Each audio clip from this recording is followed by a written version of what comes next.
Hello বন্ধুরা, আসসালামু আলাইকুম। আজকে আমি এক্সপ্লেন করব সালাউদ্দিন আইয়ুবীর ৩৮তম ভলিউম, যেখানে তুলে ধরা হয়েছে সালাউদ্দিন আইয়ুবীর মিশর পরিচালনার কাজকর্ম।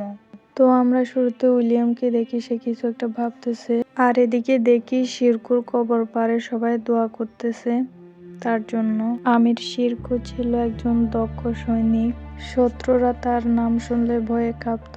এরপর দেখি আমরা শিরকুর জায়গায় সালাউদ্দিনকে দিয়েছে, এখন সালাউদ্দিনই হবে মিশরের উজির। তো সালাউদ্দিন উজিরের জামা কাপড় পরে উজিরের দায়িত্ব নিতে যাচ্ছে। সালাউদ্দিনের মূল নীতি হচ্ছে গরিব দুঃখী মানুষের পাশে থাকা, ইসলামের শরিয়া অনুযায়ী কাজ করা। ওনার মূল স্বপ্নই হচ্ছে আল আকসা, যেটা ইসলামের ভূমি, মুসলিমদের প্রাণকেন্দ্র, ওইটা রক্ষা করাই হচ্ছে ওনার স্বপ্ন।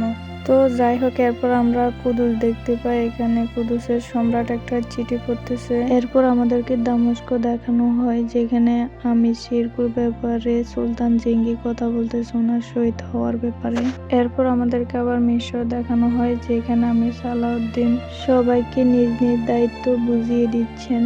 তো এখানে আমরা কারাতেকিনকে অনেক এক্সাইটেড দেখি যে তাকে কেন সবার আগে দায়িত্ব দিচ্ছে না। সে খুবই এক্সাইটেড হয়ে আছে এবং কাজী ফাজিলকে বলেও ফেলছে যে আমার কি কোনো দায়িত্ব নেই। অবশেষে উজির সালাউদ্দিন কিন্তু তাকে একটা বড় দায়িত্ব দিবে, তাকে দায়িত্ব দেওয়া হবে কোষাগারে, এবং এটা শুনে সে অনেক খুশি। দায়িত্ব পাওয়ার পরে সবাই সবার কাছে ফিরে যাচ্ছে। তো উজির একটা সভা ডাকে, যেখানে লোকজন তার আর্জি জানাতে পারবে। এরপর আমরা একজন কৃতদাসকে দেখতে পাই, যে তার মালিকের জুলুম আর অত্যাচারের কথা জানায়। তো এরপর আমরা শামসা খাতুনকে দেখি, সে কন্ট্রাস্ট মিলার ব্যাপারে কথা বলতে এসেছে। কন্ট্রাস্ট মিলা হচ্ছে ওই যে মহিলা যাকে অন্ধকূপে রাখা হয়েছে তার কথা।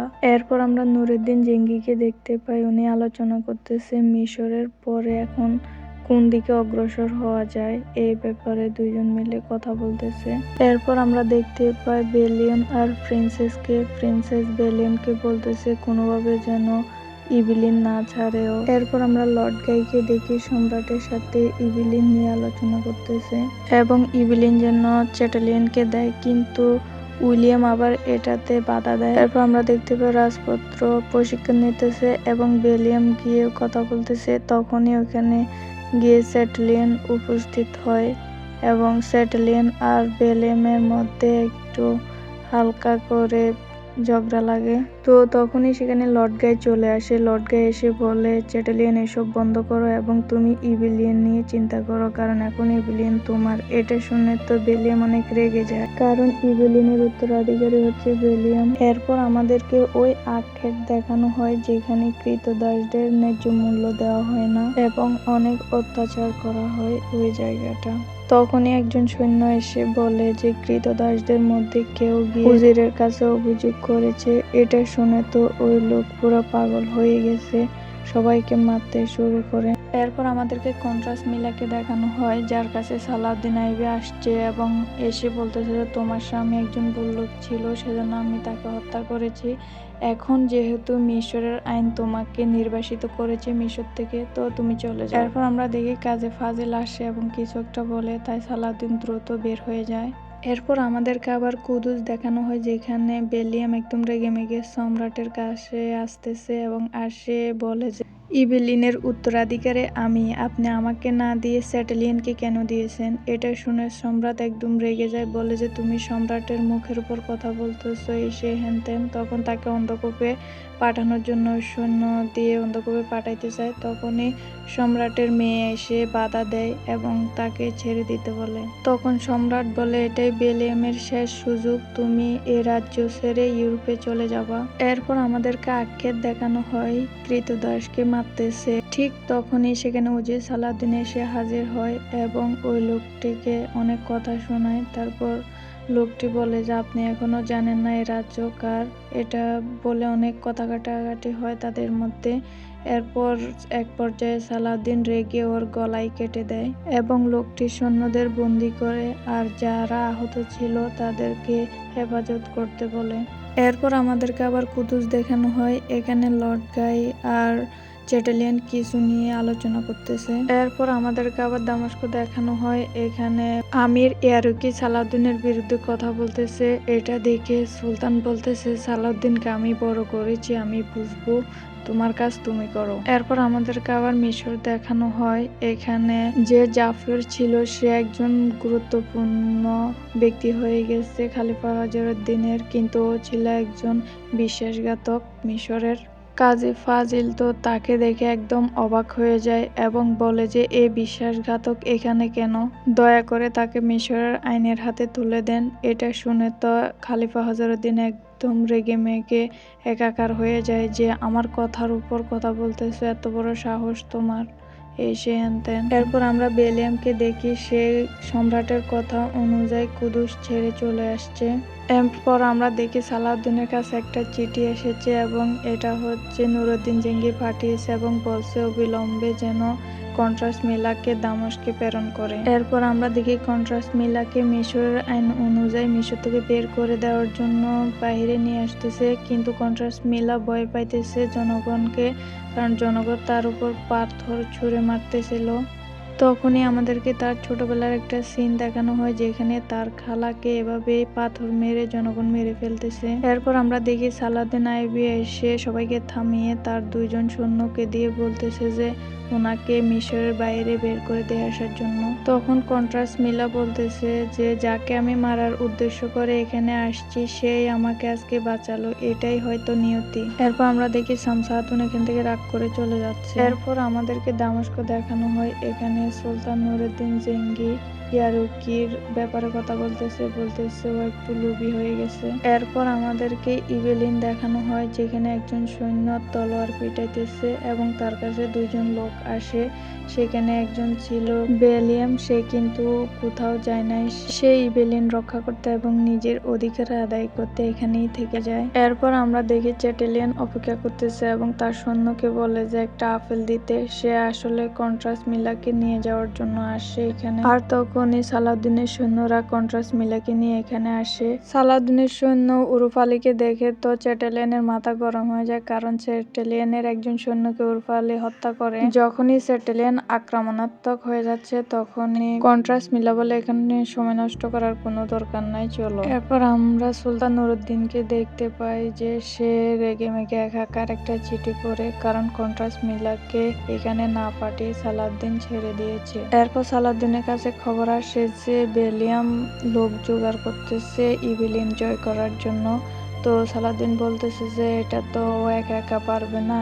তখনই আমরা দেখি কারাতেকিন কর আদায় করে নিয়ে আসছে সালাউদ্দিনের কাছে। তখন সালাউদ্দিন বলতেছে তোমার আর একটা দায়িত্ব আছে, যাও। এরপর আমরা দেখতে পাই মিশরের কয়েকজন বিশিষ্ট ব্যবসায়ী বসে বসে সালাউদ্দিনের ব্যাপারে কথা বলতেছে এবং বলতেছে যে সালাউদ্দিন বেশি বেশি কর আদায় করতেছে ব্যবসায়ীদের কাছ থেকে, এটা তো হয় না। তখনই আমরা দেখতে পাই সালাউদ্দিনকে ওখানে উপস্থিত হয় এবং বললে যে আপনারা কি জানি বলতেছেন, আবার বলুন। তখন তারা বলে যে তুমি এখনো যুবক, তুমি কিছু বুঝো না এবং তুমি নিজেও ভালো থাকো, আমাদেরকেও ভালো থাকতে দাও, না হলে কিন্তু খারাপ হবে ব্যাপারটা। আরো অনেক কথা কাটাকাটি হয়। তো এক পর্যায়ে সালাউদ্দিন রাগ করে ওই লোকটার গলা কেটে দেয় একজনের ওদের মধ্যে। ওইটা দেখে তো সবাই একদম ভয় পেয়ে যায় এবং সালাউদ্দিন বলে যারা অন্যায় করবে সবারই এই অবস্থা হবে। তারপর আমরা দেখি মেলিক মেহফুদ বসে আছে সম্রাটের কথায় কন্ট্রাস মিলাকে নিয়ে যাওয়ার জন্য এবং তাদেরকে আক্রমণও করে। আসলে সুলতান নুরুদ্দিন ভেবেছিল কন্ট্রাস মিলাকে বন্দী করে কাউরো দুর্গ নিয়ে নেবে, কিন্তু তা হয় না, কারণ চ্যাটেলিয়ানের আরো সৈন্য আসে এবং তীর মারতে শুরু করে, যার কারণে তাদেরকে পিছু হটতে হয়। তো যাই হোক, চ্যাটেলিয়ান কন্ট্রাস মিলাকে নিয়ে যায়। এরপর আমরা শামসা খাতুনকে দেখি কাজী ফাজিলকে কিছু একটা বলতেছে। এরপর আমাদেরকে ইবেলিন দেখানো হয় যেখানে বেলিয়াম ইবেলিনের জনগণকে বলতেছে ইবেলিন আমার, এটা আমার উত্তরাধিকার সূত্রে আমার পাওয়ার কথা, কিন্তু সম্রাট এটা আমাকে দেয়নি। তো আপনারা যদি আমার পাশে থাকেন তাহলে আমি এটা উদ্ধার করব। এরপর আমরা দেখি সালাউদ্দিন জিজ্ঞেস করতে যে তার সৈন্যকে কারাতেকিন তার দায়িত্বে গেছে কিনা। এরপর আমাদেরকে কুদুস দেখানো হয়। এখানে উইলিয়াম এসে সম্রাটকে বলতেছে ইবেলিন যাওয়ার জন্য সবকিছু প্রস্তুত, কিন্তু ইবেলিনের জনগণ চ্যাটেলিয়ানকে চায় না। তখন সুলতান বলে যে এটা আমি দেখতেছি কি করা যায়। এরপর আমরা দেখতে পাই বেলিয়াম তার সৈন্যদেরকে নিয়ে ইভেলিন আক্রমণ করার জন্য দাঁড়ায় আছে। তখনই তার একটা সৈন্য এসে বলে যে সম্রাট আসতেছে। এরপর আমাদেরকে লর্ড গাই আর চ্যাটেলিয়ানকে দেখানো হয়, যেখানে চ্যাটেলিয়ান একদম লর্ডের জামা কাপড় পরে আছে এবং সিংহাসনে বসে মজা করতেছে। অন্যদিকে আমরা বেলিয়ামকে দেখি তার সৈন্য নিয়ে ইভেলিন দখল করতে আসতেছে এবং তাকে সাহায্য করার জন্য দেখা যায় এখানে কারাতেকিন এবং তার সৈন্যও আসে। এটা দেখে বেলিয়াম খুশি হয় এবং সালাউদ্দিনকে ধন্যবাদ জানাতে বলে। এই কথাটা কিন্তু লর্ড গাইয়ের একজন সৈন্য শুনে ফেলে। অন্যদিকে আমরা দেখি চ্যাটেলিয়ানকে প্রস্তুত করানো হচ্ছে সিংহাসনে বসানোর জন্য, কিন্তু তাতে সে বিরক্ত, বলতেছে তাড়াতাড়ি করো, কি প্রস্তুতি করতেছো তুমি। তখনই সেখানে বেলিয়াম চলে আসে এবং এখানে একটু লড়াই হয়। বেলিয়াম তার গলায় ছুরি ধরে। তখনই আমরা দেখি বাহিরে সম্রাট আসছে এবং এসে বলতেছে এখানে কি হয়েছে। তখন উনি আর বুঝতে দেরি হয় নাই যে এখানে বেলিয়ামই আসছে। এরপর সম্রাট ভিতরে এসে বলতেছে তোমরা কি ভাই হয়ে ভাইয়ের রক্ত ঝরাচ্ছ এখানে, এবং বেলিয়ামকে বলে তুমি কি আমার বিরুদ্ধে দাঁড়িয়েছো। তখন বেলিয়াম বলে আমি কারো বিরুদ্ধে দাঁড়াই নাই, আমি শুধু আমার অধিকার আদায় করতে আসছি। সম্রাট যখনই বলবে যে বেলিয়ামকে অন্ধকূপে নিয়ে যাইতে, কিন্তু তখনই বাইরে থেকে আওয়াজ আসে এবং শোনা যায় যে জনগণ বলতেছে তারা চ্যাটেলিয়ানকে চায় না, তারা বেলিয়ামকে চায়। তো তখন সম্রাট বাধ্য হয়ে বেলিয়ামকে দেয় ইভেলিন এবং বলে যে এটা বেশি দিন তোমার কাছে থাকবে না। এরপর আমরা দেখি শামসা খাতুন আর সালাউদ্দিনকে তারা তলোয়ারে প্রশিক্ষণ নিতেছে এবং শামসা খাতুন অনেক কথা শোনাইতেছে সালাউদ্দিনকে কন্ট্রাস্ট মিলার ব্যাপারে। এরপর আমরা দেখতে পাই সালাউদ্দিন খলিফা হযরতউদ্দিনের সাথে কথা বলতেছে বিভিন্ন বিষয়ে, তাদের মধ্যে কথা কাটাকাটি হইতেছে। তো সালাউদ্দিনও তার সূক্ষ্ম জবাব দিতেছে। এরপর আমাদেরকে আবার কুদুস দেখানো হয়। লর্ড গাই বলতেছে চ্যাটেলিয়ান ইভেলিন হারিয়ে পাগলের মতো হয়ে গেছে, পুরোই উন্মাদের মতো আচরণ করতেছে এবং লর্ড গাই বলে যে একটা আহত সিংহ যা কিছু করতে পারে। এরপর আমরা দেখি লর্ড গাইয়ের ওই যে সৈন্যটা বলে দিচ্ছে যে সালাউদ্দিন বেলিয়ামকে সাহায্য করেছে। এটা শুনে তো সম্রাট অনেক রেগে যায় এবং বলে যে এর মূল্য চুকাতে হবে সালাউদ্দিনকে। এরপর আমরা দেখতে পাই কাজী ফাজিল সালাউদ্দিনকে জিজ্ঞেস করতেছে বেলিয়ামকে সাহায্য করছে যে এই ব্যাপারে সুলতান জানে কিনা। যদি সুলতান না জানে তাহলে তো সুলতান অনেক রেগে যাবে। তখন সালাউদ্দিন বলে যে আমি সুলতানকে জানাবো সময় করে, এত ঝামেলার মধ্যে আমি বলতে পারি না। এরপর আমরা দেখি সুলতান আসলেই সালাউদ্দিনের উপর রেগে আছে। এরপর আমরা ইয়ারুকিকে দেখি যে সম্রাটের ছেলেকে নিয়ে আসতেছে, আর তখনই দেখি যে তাদের উপর হামলা হয়। এটা আসলে করেছে হচ্ছে লর্ড গাই এবং সেখানে হামলার পরে একটা চিঠি রেখে যায় যে সালাউদ্দিন কেন ইভেলিন অর্জন করতে বেলিয়ামকে সাহায্য করেছে সে বিষয়ে একটা চিঠি রেখে যায়। এরপর আমরা বেলিয়ামকে দেখি, সে বলতেছে আমাদেরকে সতর্ক থাকতে হবে, আর সম্রাট এমনি বসে থাকবে না, নিশ্চয় কোনো গোল পাকাইতেছে। এরপর আমরা দেখি সম্রাটকে কন্ট্রাস্ট মিলাকে বলতেছে যে চ্যাটেলিয়ানকে যেন বিয়ে করে, কিন্তু কন্ট্রাস্ট মিলা রাজি না। সে আসছে বেলিয়ামের কাছে যেন বেলিয়াম তাকে সাহায্য করে এই জন্য।